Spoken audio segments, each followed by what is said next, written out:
Hola, buenas tardes. Bueno, con ustedes otra vez en el programa Escritos desde el Alma. Mi nombre es Rodolfo, transmito desde Caseros, Buenos Aires, Argentina. Este, bueno, una alegría estar otra vez con ustedes en este programa. Eh, bueno, hoy tenemos Oliva Abad Santos. eh, Ella es una persona que se ocupa del tema de la espiritualidad también dentro de este grupo de almas, como podríamos llamarlo, eh, este Santo Grial, como lo llamaría Marcelo Consentino. Bueno, también se entrevistaron juntos Oliva Bat Santos y Marcelo Consentino, o sea, tuvieron un encuentro en vivo. Y bueno, en lo que respecta a mi programa, voy a hablar un poco de quién es María Magdalena.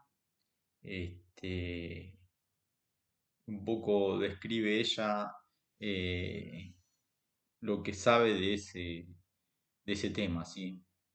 Bueno, después tenemos Fabio Serpa, de el libro que venía compartiendo con ustedes en los otros programas. eh, Benjamín Solari Parravicini. Después tenemos Meditación de Brian Weiss, ¿sí?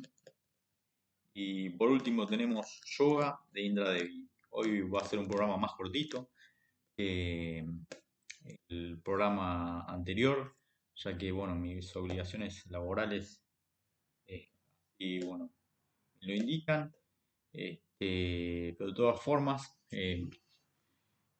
voy a tratar de hacerlo lo más ameno posible y bueno, lo más agradable posible para ustedes y bueno, para lo que esperan, bueno, el programa y bueno, a tratar de con lo que comparto con ustedes les sea útil y bueno, les sirva de alguna manera, ¿sí? Este, bueno, empezamos con Oliva Bat Santos.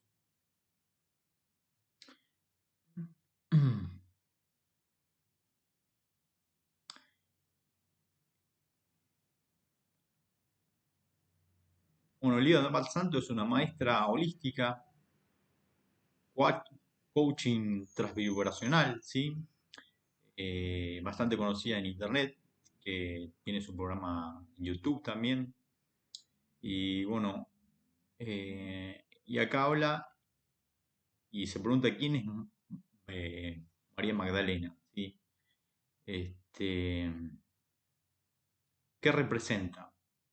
Se hace esa pregunta también. Dice, María Magdalena representa el sagrado femenino, la guardiana de la tradición sagrada del culto a la gran diosa madre, la encarnación de la diosa, el despertar de la espiritualidad femenina, la comprensión del aspecto femenino de Dios, la mujer que todo lo sabe de Jesús, que nos muestra un camino de iniciación y representa el matrimonio sagrado, Hieros Gamos. Eh, María Magdalena fue considerada la mujer de los mil rostros, pero lo más importante que aparece en el Evangelio es que lideró el grupo de mujeres que seguían a Jesús, mujeres que le acompañaban siempre, eran consideradas diaconisas, pues se dedicaban al servicio.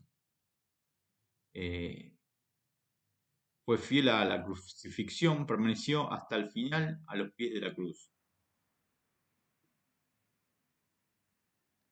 Fue testigo de la resurrección, la primera vez que vio a Jesús y por lo tanto es el apóstol máximo y fundador del cristianismo.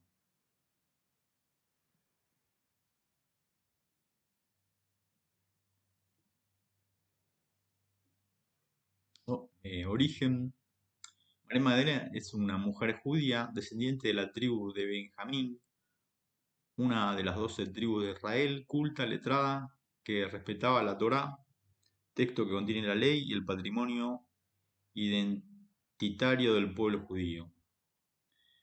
Eh, proviene de una familia, Proviene de una familia rica Magdala, de ahí el nombre María Magdala o María Magdalena, aunque también se la conoce por María de Betania, hija de Ciro, sumo sacerdote de Jerusalén, que procesaba el pescado, y de Eucaria, de linaje real, y tenía dos hermanos, Lázaro y Marta. A los 12 años, María Magdalena ingresó a la Universidad del Conocimiento en Filá, en Egipto. Se formó en la escuela de Isis, la diosa del amor y la fertilidad. Las mujeres formadas en la escuela de Isis, entre ellas María, la madre de Jesús, eran mujeres de conocimiento. Se formaban en filosofía, sexualidad femenina, alquimia sagrada y espiritualidad, y utilizaban el poder de la palabra para sanar.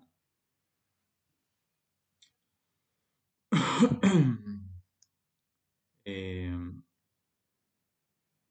Eso, en el mundo del Reiki, de los psíquicos, bueno, se dice mucho que la palabra tiene una vibración especial, igual que la vista y la energía de la persona, y que es utilizada de una manera correcta y con una vibración e intencionalidad particular, como venía comentando en otros programas, se puede ser beneficioso para la persona que uno está dispuesto a ayudar, ¿sí? Bueno, después dice Jesús y María Magdalena. El primer encuentro entre Jesús y María Magdalena tal vez fue en la sinagoga o en Alijefe, en el Alijebe, o Alijibe, no, en el Aljibe de Camfarnaum, perdón el furcio. Otro dice que se conocían desde pequeños y estaban prometidos en matrimonio. Jesús era un rabino descendiente de la tribu de Judá, descendiente de David, respetuoso de la Torá. Con respecto a Jesús, no tenemos noticias entre los 12 y 30 años. Se cree que fue a la Bretaña francesa y Gran Bretaña junto a José de Arimatea, hermano de su abuelo Joaquín, y se formó en diferentes técnicas de sanación con los druidas, místicos celtas. También se formó con los esenios en eh, Qumran, a las orillas del Mar Muerto, donde estuvo San Juan Bautista. Otros dicen que estuvo en Egipto formándose. Eh, Estuvieron casados. Jesús, como respetuoso de la Torá, lo normal es que estuviese casado para poder entrar en el templo y tener la bendición, o sea, la bendición divina. Se creía para un judío que era castigo o maldición no estar casado y no tener descendencia. Tal vez las bodas de Caná son el matrimonio sagrado de Jesús y María Magdalena. Lo que sí sabemos por el Evangelio de Marcos, Mateo y Juan es que María Magdalena tocó y ungió a Jesús en la cabeza con aceite de nardo, lo que indica su intimidad. En la tradición judía, en los matrimonios dinásticos, el esposo era ungido por la esposa, solo las esposas podían tocar al marido y ungirlo. En el siglo I, una mujer no podía tocar la cabeza a no ser que fuese su marido, y por los evangelios no se demuestra que los apóstoles se escandalicen por este acto. Por este hecho que relatan los evangelios canónicos, podría haberse cumplido la profecía de Isaías: el Mesías era ungido y convertido en Cristo. Cristo significa el ungido, que proviene del griego Christos.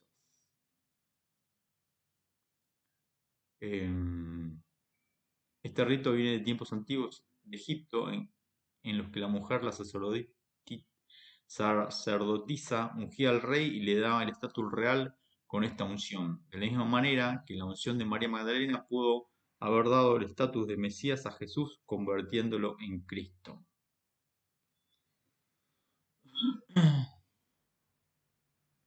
Bueno, después, la unción es un rito que indicaba que las parejas que se comprometían hasta la muerte eran la cámara nupcial, el hieros, gamos o matrimonio sagrado. El hecho que 2 días antes de la Pascua judía, María Magdalena ungió la cabeza de Jesús podía representar que María Magdalena, además de ser su esposa, estaba preparando a Jesús para esa iniciación de muerte. También sabemos que Jesús instruyó a María Magdalena y pasaron un tiempo en el desierto y se constituyeron como matrimonio místico, predicando juntos en una unión sagrada y practicando la energía K. Y En el Evangelio apócrifo, oculto, secreto de Felipe, se dice que María Magdalena es la compañera del Salvador, que el Salvador lo amaba más que a uno, que a otros discípulos y le besaba en la boca con frecuencia. Eh, en los manuscritos de Nag Hammadi son una colección de 3 papiros guardados cuidadosamente en jarras de cerámica que fueron encontrados en 1945 a unos 100 kilómetros de Luxor, en el Alto Egipto, que contienen el Evangelio de Tomás, el Evangelio de Felipe, el Evangelio apócrifo de Juan, Horacio de Pablo, entre otros, fueron escritos en el lenguaje copto entre el siglo III y IV y traducidos. Bueno, como verán, esto es algo muy específico que habla de esa época y de María Magdalena. Eh, pero bueno, es algo que estoy compartiendo para la gente que bueno, le gusta este tema y a mí me gusta también porque es un poco revela la verdad detrás o sea, del mito de María Magdalena, que era una prostituta, que era una mujer de mala vida. Y después me fui enterando por esta persona, por Curio y por eh, Marcelo Constantino, que bueno, que era otra mujer que realmente no era lo que se decía, sino que era una señora muy amada y respetada y muy culta, como dice acá, y que bueno, aparentemente fue la esposa de Cristo y tuvieron hijos y bueno, fue distinta o sea, la historia que se cuenta realmente de lo que conocemos realmente de Cristo y María Magdalena, sí.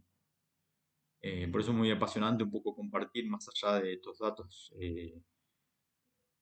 antiguos y muy específicos a esto, sí.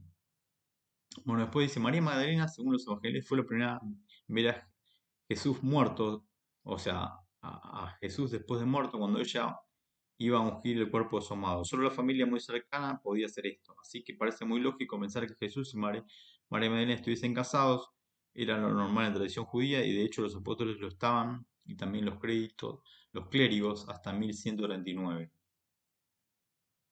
La preocupación con el celibato empezó a cobrar fuerza a partir del siglo XI. Papas como León IX y Gregorio VII temían por la degradación moral del clero. De modo que el celibato acabaría instituido en los dos concilios de Letrán, primero en 1123 y el segundo en 1339.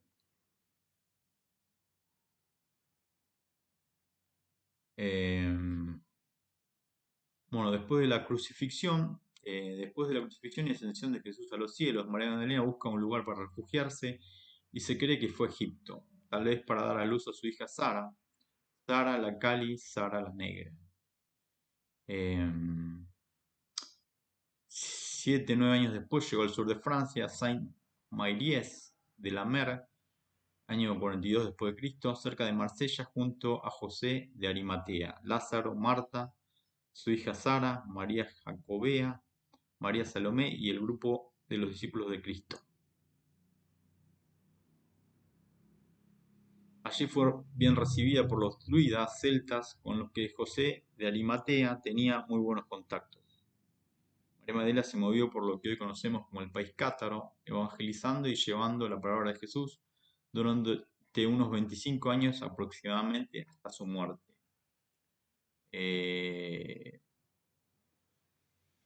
María Magdalena murió en el 64 después de Cristo en Saint-Baume y parte de sus restos reposan en la iglesia de Saint-Maxime en el sur de Francia. Hasta el siglo IV, María Magdalena fue ampliamente venerada. En 597, Gregorio Magno, Papa Gregorio, unió, unió a María Magdalena con la pecadora y la iglesia la transformó en prostituta.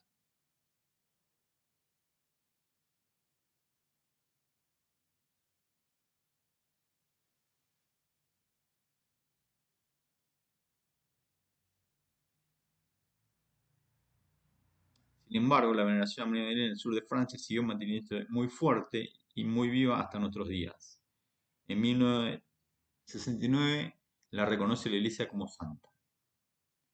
En el 2016, el Papa Francisco eleva la memoria de María Magdalena a la celebración del 22 de julio, en la que se lee el Cantar de los Cantares.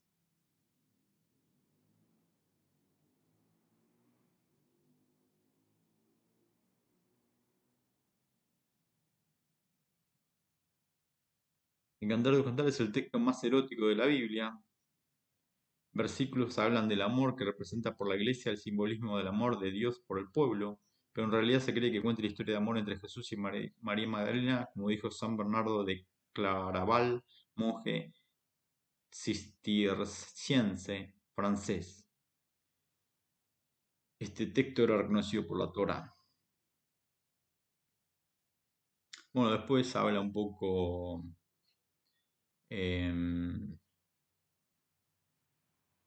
lectura del libro del Cantar de los Cantares. Esto se dice de la esposa: en mi lecho por las noches a mi amado yo buscaba. Lo busqué pero fue en vano, me levanté por las plazas y barrios de la ciudad, buscaré el amor de mi alma. Em,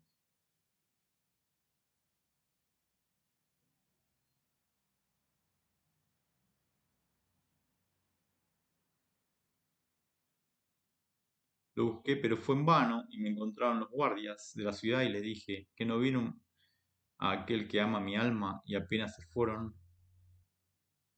encontré el amor de mi alma. Bueno, muy lindo este cantar o este poema, sí. Bueno, después dice el legado de amor. Ella nos dejó un legado de amor.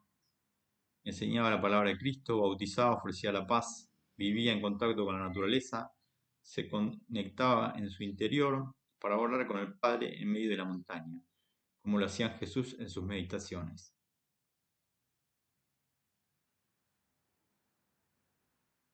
Fue la más leal discípula de las enseñanzas del Rabí, su compañera, su complemento divino, su amada y confidente, la custodia de su mensaje original, el cual difundió y evangelizó en el sur de Francia a lo largo de todo su hermoso ministerio. En el Evangelio apócrifo de María Magdalena se conservan tres fragmentos, dos en griego y uno en copto, hallados en 1986 y publicados respectivamente en 1938, 1983 y 1955. Habla del nous, de la chispa divina, el yo verdadero, que todos somos recipientes del Espíritu.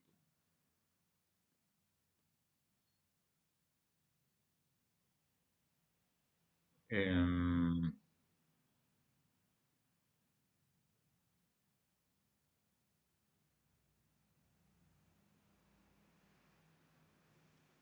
Anima a sus discípulos a salir a predicar sus enseñanzas por el mundo y cuenta las enseñanzas más secretas de Jesús.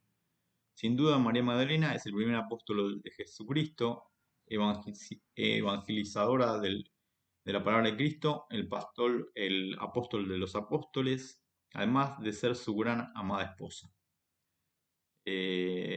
Bueno, esto yo también me enteré este año, o sea, yo también como la historia y todos conocemos, o sea, se la conocía como la prostituta o la mujer de mala vida, que bueno, se la mencionaba en los textos bíblicos o de esa época.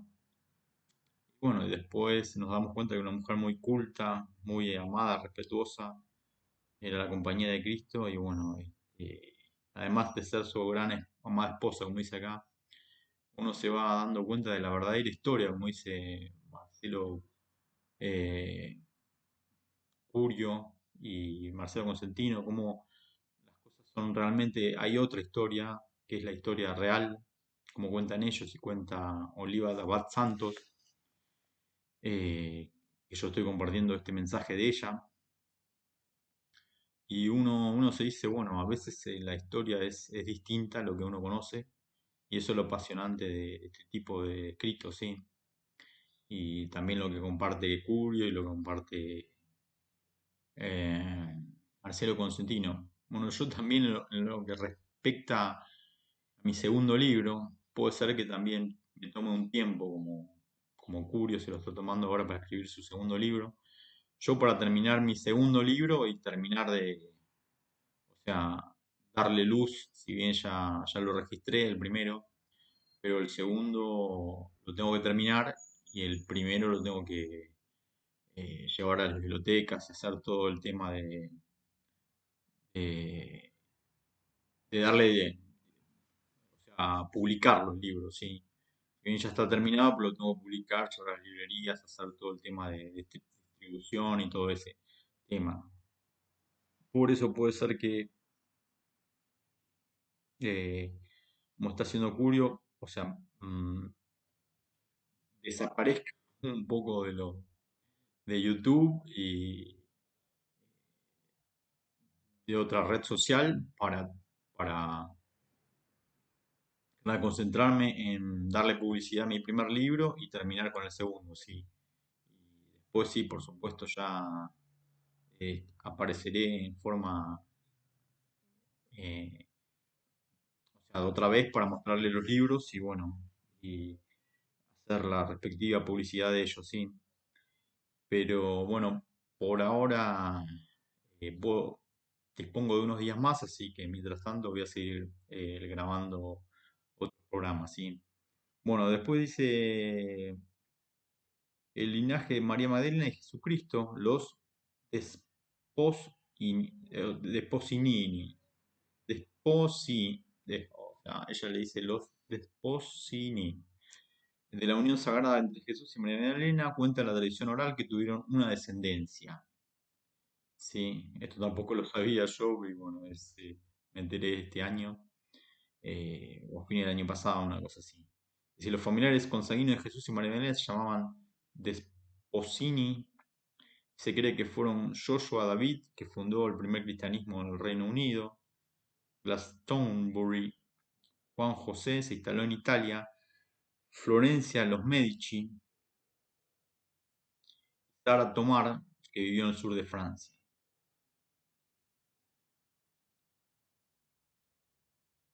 José de Arimatea construyó la famosa capilla de Glastonbury en Inglaterra como monumento a la reina mesiánica María Magdalena. Fue la primera iglesia cristiana en el mundo. Em, los Desposini se identificaban con la flor de lis, la flor de los tres pétalos, que representaba el número de descendientes o herederos de Cristo. Eh, Su hija menor Sara se cree que vivió con María Magdalena hasta que falleció en el sur de Francia. La tradición dice que fue el propio Jesús que, estando en la cruz, le dice a María Magdalena que estaba embarazada, que tendría una hija mujer y que le pondría su nombre Sara, que significa princesa en hebreo. En el sur de Francia se celebra fuertemente a Sara, donde tiene una iglesia preciosa en Saint-Maire de la Mer, en el pueblo de las Santas Marías del Mar, en referencia a María Jacobea, María Salomé y María Magdalena. Sara Lacali se unió con los druidas en Gales y al parecer se casó a los 12 años con un rey merovingio. De esta unión nace un linaje que, según diversos autores, continúa con los merovingios. Los primeros 39 reyes francos, fundadores de París, fueron merovingios. Clodoveo, uno de los reyes, se creía descendiente de la tribu de Benjamín, a la que pertenecía María Magdalena. Sanadores, hechiceros clarividentes también se consideraban descendientes del linaje sagrado de Sara. Ellos se proclamaban reyes pescadores consanguíneos de Jesús.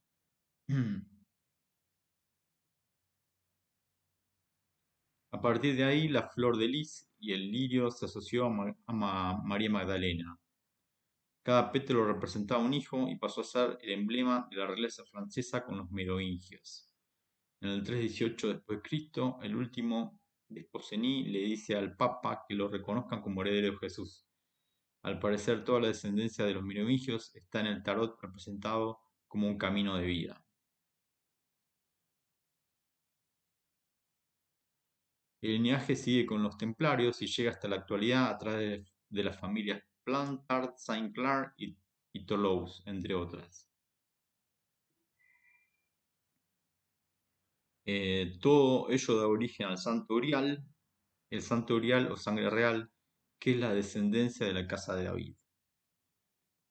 Bueno, y un poco me hace acordar a Santiago Grial, que es tanto lo que nombra Marcelo Consentino, que dice que nosotros somos la comunidad del Grial, así nos llama un poco a los televidentes y,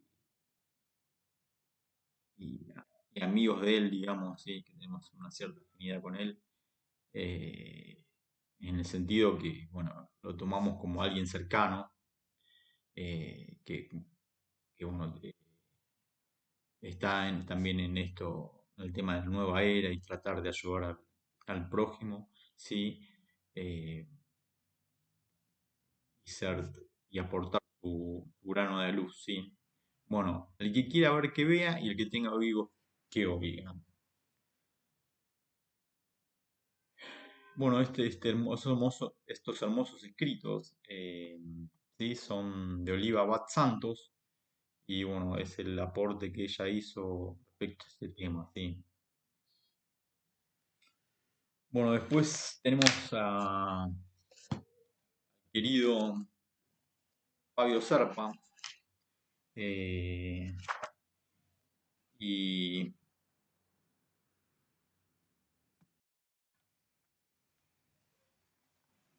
ahora seguimos con este hermoso escrito de Benjamín Solari Parravicini y dice: el primer hijo del matrimonio de Benjamín fue Benjamín, dice, ya bautizado enseguida como Pelón, siguiéndolo María Cornelia, María de las Mercedes, dice, Luis María Dolores, Emilio, María Antonia y Justino Jacobo Pablo, que nació el 29 de agosto de 1917, es decir, con una separación de 19 años que no impidió que hubiera, a pesar de ello, siempre una admiración y un gran afecto, así como una sugestiva comunidad emocional entre los dos hermanos. Quizá el mayor lo hizo su compinche al menor. El arte, la música, su generosidad. Justino recuerda que en su adolescencia y juventud a ambos le gustaba la noche, el mayor influía al menor y así iban a todos los cabarets de la 25 de mayo o del barrio de La Boca. Eh, Además, Pelón era muy buen pianista y tenía gran sentido musical que lo llevó a dominar muchos instrumentos. Por su parte, Justino tocaba bastante bien el acordeón y en todas las reuniones sociales los dos hermanos eran el centro eh, de estas porque ambos tenían un gran sentido del humor, otra característica de nuestro profeta por aquellos años en que se disfrazaba con gran asiduidad, sobre todo para las fiestas de carnaval, era famoso por sus humoradas. Benjamín ya empezaba su notoriedad como pintor sobre temas gauchescos, reflejaba extraordinariamente bien el hombre de campo y a la pampa con mucha gracia y humor. Y así él sería el antecedente de otro gran pintor argentino, Molina Campos. Además, siendo Justino director de una revista de tapas humorísticas, las hacía su hermano mayor, que tenía a su vez una sección Alfredo y Fredito, en la cual hacía comentarios y chistes alemanes sobre estos dos personajes, que reflejaban la psicología del padre de los Solari Parravicini, bastante autoritario, y otro hermano que vivía en el campo y era blanco de muchas bromas por su flacura. La pintura de nuestro hombre trasciende fronteras y tiene premios en exposiciones de Lieja y París, en plena Europa, así como lo lleva a ser director del arte y ayuda social del ex Banco Municipal de Préstamos, donde empieza a manifestarse el poder solidario que había en él y que lo hizo destacarse por ello en la sociedad bonaerense de aquellos tiempos.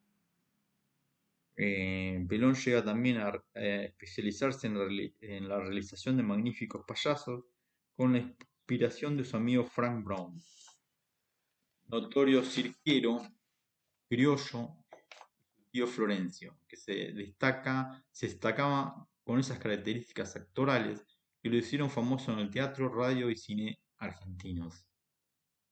Su creatividad musical lo llevó a componer muchos tangos y ritmos de jazz que directores como Francisco Canaro, Juan Carlos Cobian y Francisco Lomuto plasmaban en sus orquestas. Muchos de sus tangos los daba a esos intérpretes sin cobrar un solo centavo, y lo mismo pasó con muchos cuadros y artesanías suyos. O sea, muchos de sus tangos los daba a esos intérpretes sin cobrar un solo centavo, y lo mismo pasó con muchos cuadros y artesanías suyos. O sea, tenía una alma caritativa, ¿sí? Em,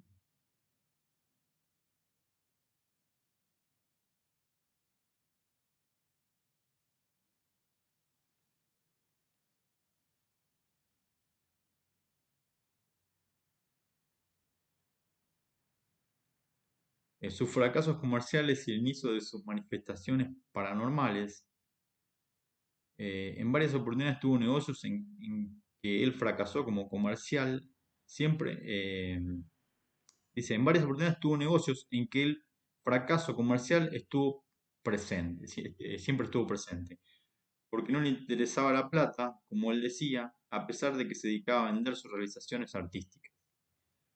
Su artesanía innata lo llevó a plasmar biombos y calaveras muy reconocidas por la gente de la época durante varias décadas. Hasta fue chacarero en la famosa residencia veraniega que él tanto quería, la Casona, que era hermoso, era un hermoso palacio 18, 18, 18chesco, 18chesco,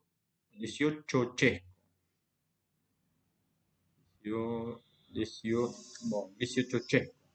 Desde la adolescencia ya tenía algunas manifestaciones indefinibles ajenas a su voluntad. Y sin saber el origen de tales percepciones, Justino recuerda que a fines de la década del 20 tenía ya Pelón unos 30 años, un amigo de la familia, el doctor Quintana, que padecía arteriosclerosis avanzada, de pronto una mañana había desaparecido repentinamente. Salen a buscarlo en el auto el padre y los dos hermanos, Solari y Parravicini, guiándolos nuestro paranormal hacia una plaza del barrio de Belgrano, porque intuía que el desaparecido estaba sentado en una plaza con una iglesia y un club enfrente. Bueno, el grupo, pensado que podía ser del barrio de Belgrano, donde hay un sitio de esas características, buscan y no hallan nada. Entonces, por indicaciones de Pelón, se dirigen unas 30 cuadras más hacia el norte, ya pasando el perímetro de Buenos Aires, y se internan en el Gran Buenos Aires, en la ciudad de Vicente López.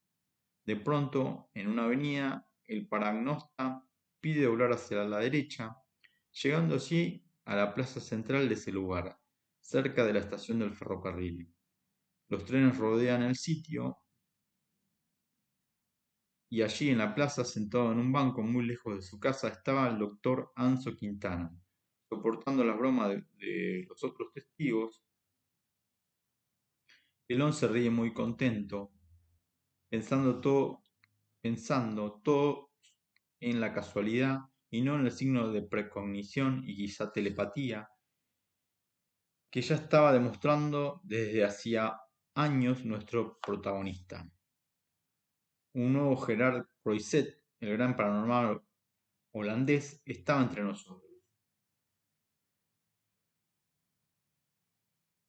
También en la casona empezaba a suceder muchos hechos de fantasmas y paranormalidad, pero es en la casona paterna de la calle Córdoba donde sucede otro hecho significativo de las condiciones de percepciones sensoriales que tendría Benjamín de gran protagonista durante más de la mitad de su vida. El gran primer hecho notorio que recuerda Justino fue cuando se escuchó un gran estrépito en el dormitorio de Pelón en plena madrugada. Él entró nervioso al cuarto de su hermano mayor con una lámpara que minutos antes había encontrado perfectamente intacta. Viéndola hecha añicos, con desgarrones en todo el aparato, él le narra que estaba leyendo una novela y que de pronto mira hacia donde estaba la lámpara y ve cómo ella se eleva, apagándose enseguida y estrellándose contra la pared con gran estruendo. Bueno, evidentemente un hecho totalmente paranormal. y bueno, que le llamó la atención, ¿sí?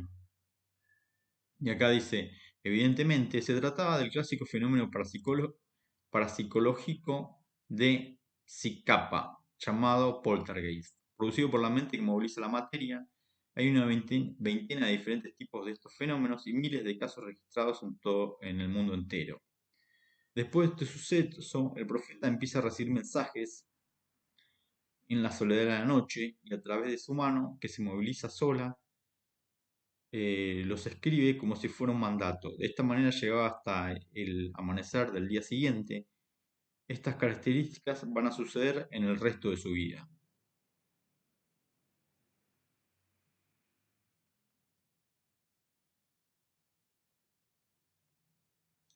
Em, bueno, dice, la mayoría de los mensajes se referían a la Segunda Guerra Mundial, que aún no se había declarado. Eran los años 1934, 35, 36.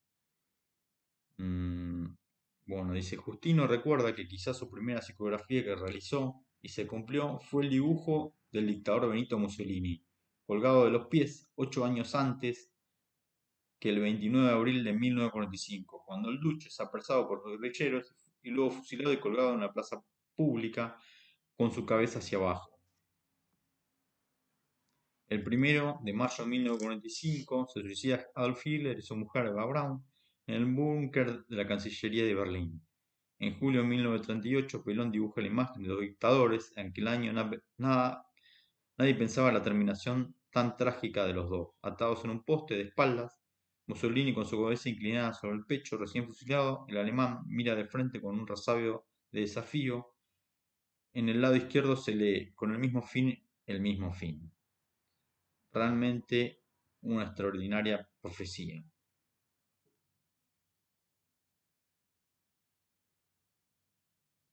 Y así sigue hasta prácticamente su muerte con sus dibujos premonitorios que están reflejados en las ediciones de la revista Cuarta Dimensión, décadas 70 y 80, en los libros de Sigurd von Gurm y Pedro Romaniuk, los cuales se puede acceder a través de nuestra librería online y en las secciones de profecía y parapsicología de nuestra revista digital El Quinto Hombre.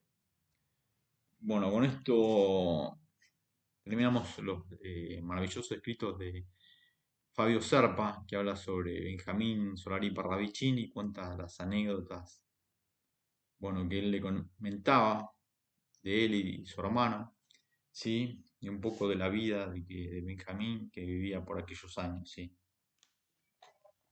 Bueno, ahora seguimos con Meditación de Brian Weiss, unos extractos de su libro Meditación, que habla de esta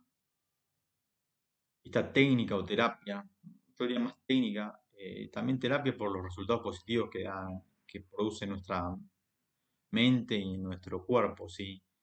Pero es una técnica que uno usa a veces, en mi caso, una forma acotada, junto con las afirmaciones cuando uno necesita ese, poner los pies sobre la tierra y afirmarse y eh, enraizarse, como dicen los reikistas, poner poco los pies sobre la tierra y, eh, o sea, tomar todos los beneficios que tiene tanto mentalmente y físicamente la meditación en uno, sí. O sin más, leo los escritos de Brian Weiss sobre este tema, sí. Em,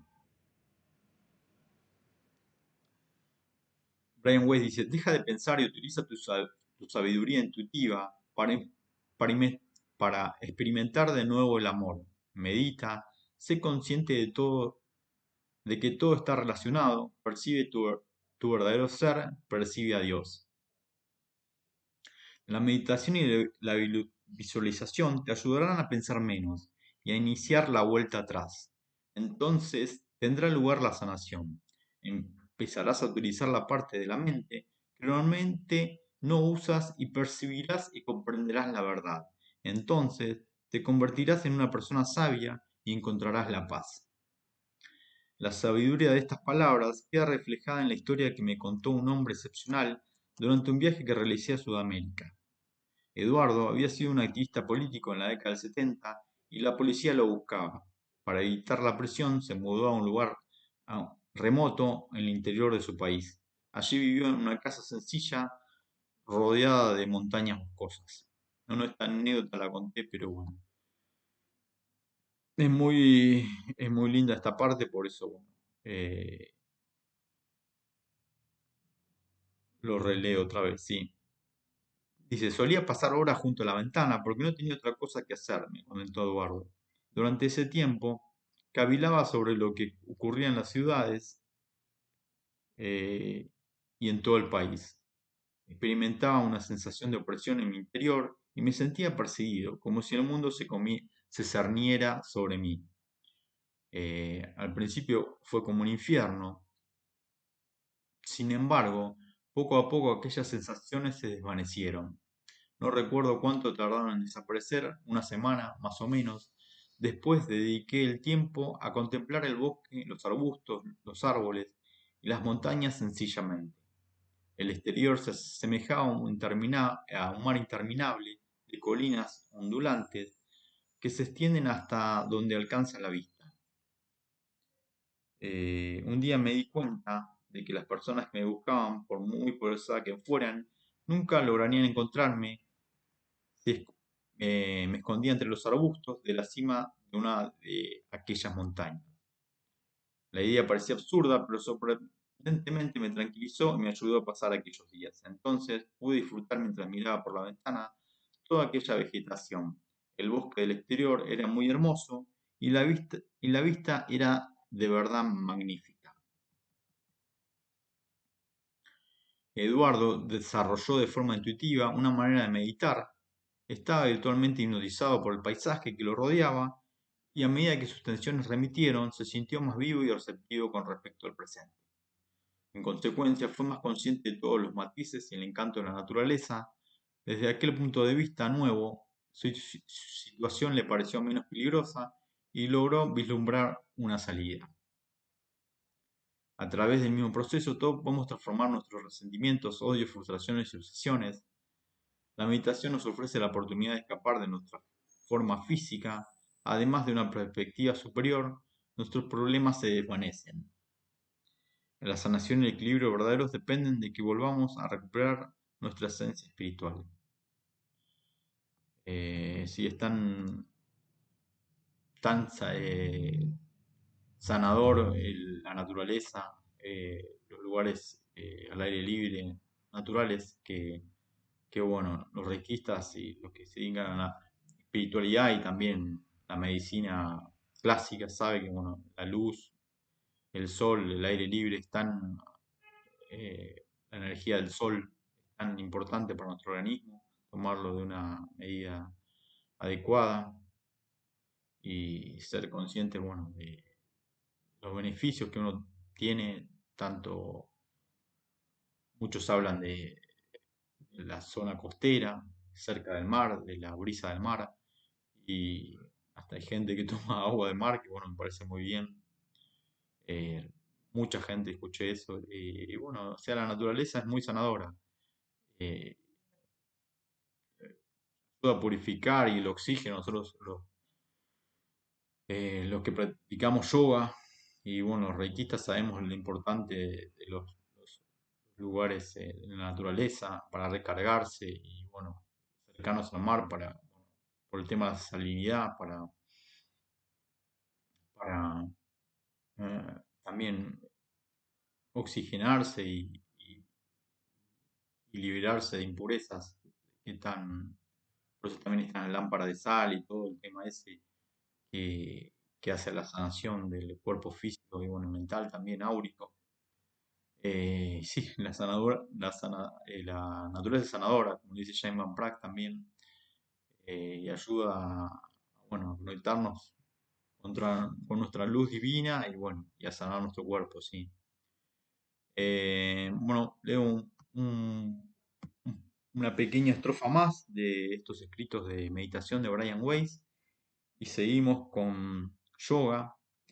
de Indra Devi, ¿sí? Bueno, encender nuestra luz interior. A veces unos actos simples de amabilidad pueden llegar al corazón de los problemas y mejorar nuestras relaciones personales a un nivel más profundo y de una forma más intensa que si lo planteáramos desde un punto de vista intelectual. Para que esto suceda es necesario que trascendamos nuestro ego y nuestro orgullo y dejemos de lado la necesidad de tener la razón. En una ocasión una mujer visiblemente alterada se me acercó y me dijo, em,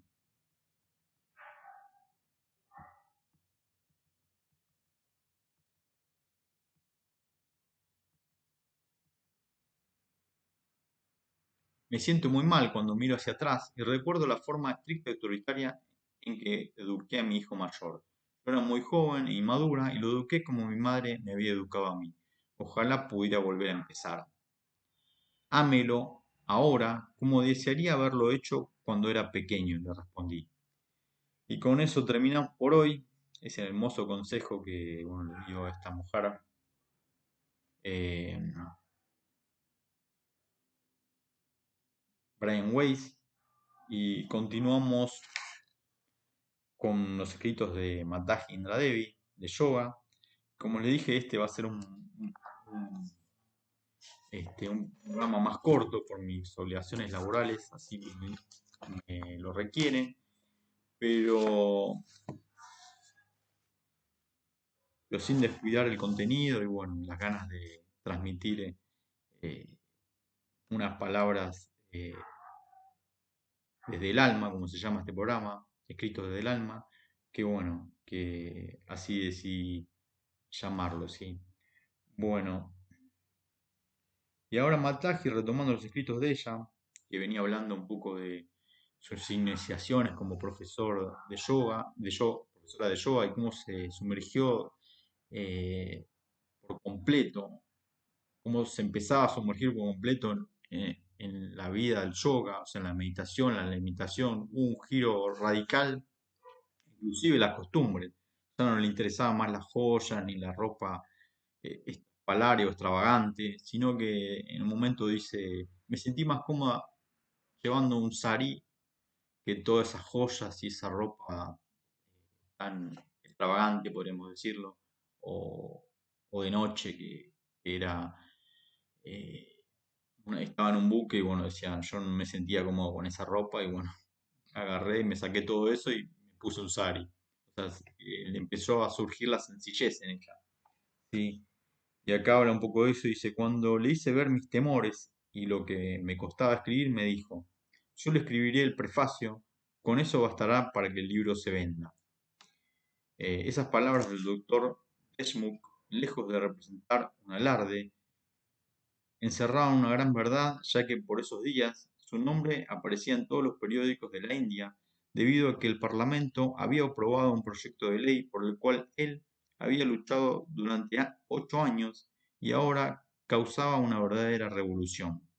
Esto le permitía que las viudas pudieran casarse nuevamente y tuvieran derechos a herencia. Hasta antes de la aprobación de esa ley, las viudas eran consideradas como lo peor. Inmediatamente de muerto el esposo, la viuda debía irse a vivir con sus suegros como como la más baja de las sirvientes. Esta era una penitencia impuesta porque existía la creencia de que el esposo había muerto por los pecados de ella. Y no importaba la edad que pudiera tener la viuda, a veces los familiares los casaban muy niños. Y si por ejemplo la esposa tenía 2 años y el esposo 4, esta debía irse a vivir con sus suegros para servirlos y no podía casarse de por vida. La viuda no tenía derecho a usar joyas ni ningún tipo de adorno. En el norte de la India usaban sari blanco y en el sur negro o rojo. También debían raparse la cabeza, lo que hacía que una viuda se distinguiera a lo lejos.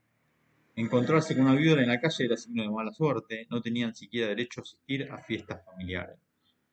Bueno, es muy duro todo esto que estoy leyendo, pero bueno, son los escritos de Mataji Indra Devi, y bueno, cuentan un poco eh, lo que es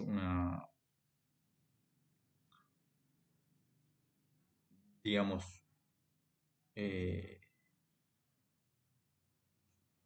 lo que es una parte de la ciudad, una parte de la sociedad, en una parte del planeta en particular, ¿sí? Por este motivo, muchas mujeres que enviudaban jóvenes preferían suicidarse antes que sobrellevar una vida tan amarga y desgraciada. Y bueno, y acá las consecuencias son terribles, como lo dice acá, de lo que vivían estas mujeres en esa época, en esa sociedad determinada, ¿sí? Debido a ese logro del doctor Schmuck, había un gran alboroto en la India en aquellos días y por eso me dijo en tono de chiste, si el libro es malo, no se preocupe, mi nombre va a salvarlo.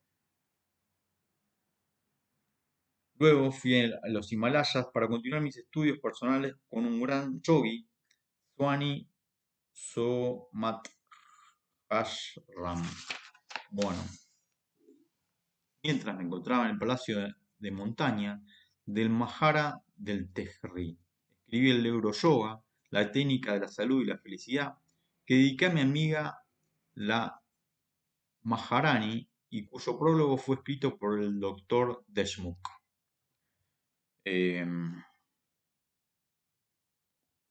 Por ese entonces se declaró la guerra entre Indostán y Pakistán y el libro no pudo ser publicado hasta 1948. En esa época yo no estaba en la India, sino en Hollywood, dando conferencias y enseñando.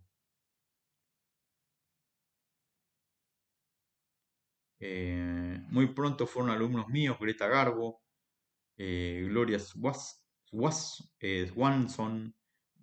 Ramón Navarro, Jennifer Jones y otras celebridades del mundo del espectáculo. Swanson, es Gloria Swanson, ahí me salió. En 1950 acepté la invitación de Elizabeth Arden de introducir el yoga en su famoso retiro de Mind Chance. Me quedé en Nueva York y abrí un estudio de yoga, escribí este libro, Por siempre joven, por siempre sano, que fue publicado por Printing House y se convirtió en un bestseller que fue traducido en 10 idiomas.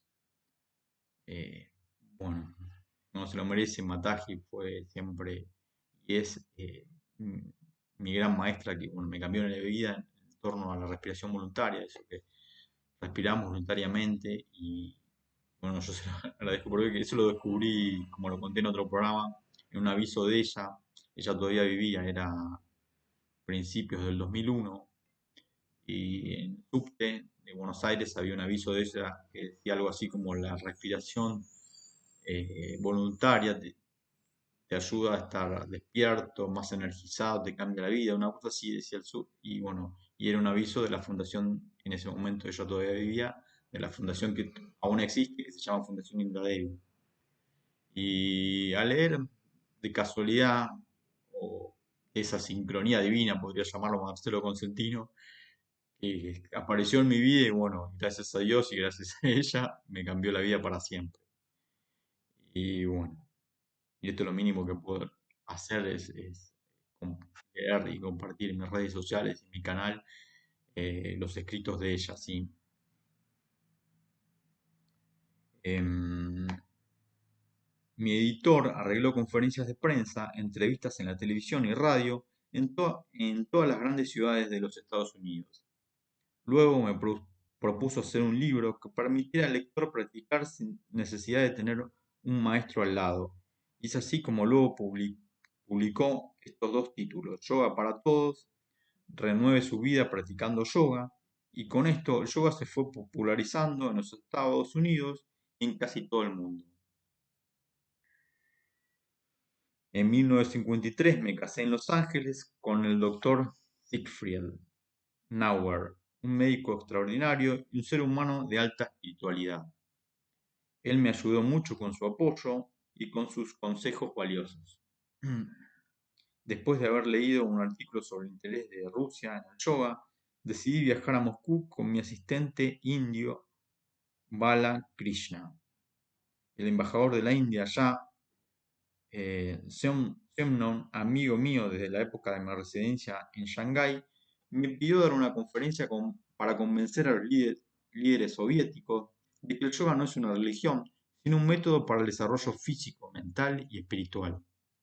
Y es lo que es, o sea, yo lo puedo afirmar en primera persona, después de tantos años, después de ese 2001, bueno, hasta el 2023, hoy es 28 de 8 del 2023, y bueno, todos estos años, o sea, en primera persona puedo decir que sí, es un método para el desarrollo físico, mental y espiritual. Sí, y bueno, para más datos, son las 14:44 de la tarde acá en Casero. ¿Sí? Bueno, este programa va a salir diferido, ahora cuando lo termino lo subo a YouTube, así lo pueden ver y compartir. Acuérdense de suscribirse los que no lo hicieron todavía, sí. Bueno, sería difícil para mí dar una conferencia en ruso, le comenté, porque yo había aprendido en inglés todo lo relacionado con el yoga, pero estaba dispuesto a probarlo. Gromyko, Kosygin, Mikoyan y otros oficiales del Kremlin escuchaban mi charla y miraban a Balakrishna hacer las asanas, posturas del yoga. Así se dieron cuenta de que el yoga no es una religión, y de este modo, en el banquete que seguía mi conferencia, Gromyko propuso un brindis por Indra Devi como la imagen de la mujer india que explicó el verdadero significado del yoga. Al día siguiente, la prensa extranjera me identificaba como la mujer que le enseñó yoga al Kremlin. Así el hielo fue roto y el yoga fue aceptado en Rusia.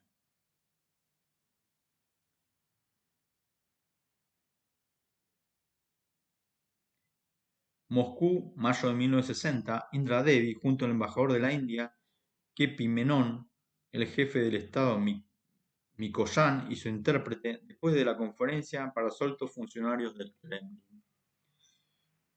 Bueno, esto ha sido todo por hoy. Espero que lo hayan disfrutado. Mi nombre es Rodolfo, transmito desde Caseros, Buenos Aires, Argentina. Y bueno, nos veremos en el programa número 24 de Escritos desde el Alma. Gracias, que estén muy bien. Hasta luego.